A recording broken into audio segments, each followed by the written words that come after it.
The epidemic of heroin is upon us.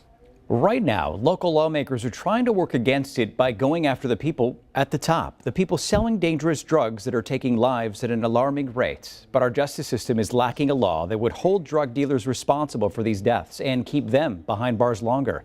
WMBF News anchor Caitlin Stansel took a closer look at a proposed bill to change this in a WMBF News investigation. We were coming up the driveway and it was raining and we spotted him. It was bad. For Wendy Dorman, not a day goes by she isn't reminded of the night she found her son dead in her front yard. It's been awful. Every time you look in out your door, come in the driveway, all I see is him.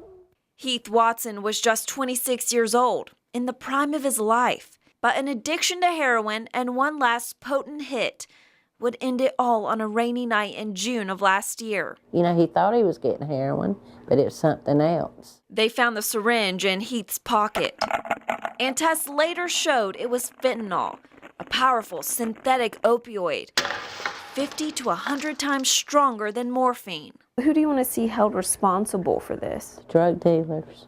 I mean, they might not have pushed a needle in him, but they gave him something to kill him. Right now in South Carolina, no law exists that holds drug dealers accountable for the deaths that their drugs cause. But a bill pre-filed in the state Senate would have them charged with involuntary manslaughter and spending serious time behind bars.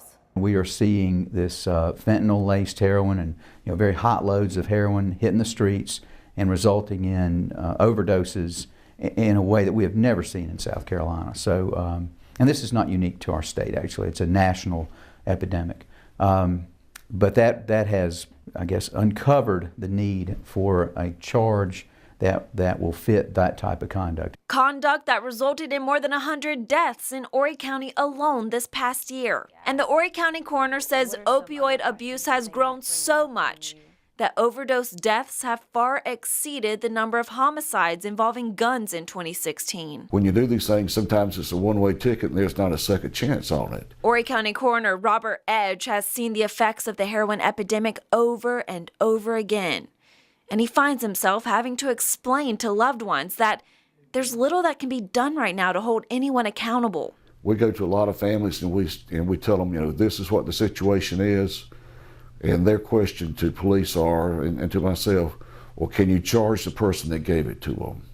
And right now, there's nothing in the law books that you can charge them with. Senator Greg Hembry hopes his bill, if it becomes law, will change that, though. I mean, if you can get to the person who's cutting the drugs and mixing the drugs, that would be a great success. You can attack that source.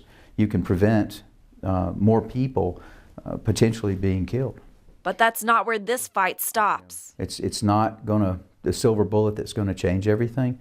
It's one step in the right direction in the criminal justice system to try to hold those that sell this exceedingly dangerous drug to a consequence that matches the conduct. We was just so happy listening to the music. As she looks at one of the final photos she took with her son before he died. I wouldn't take nothing for it. Heath's mother hopes Hembry's proposed bill will one day give officers a way to get justice for her son. Would that bring you closure? Yeah, it would.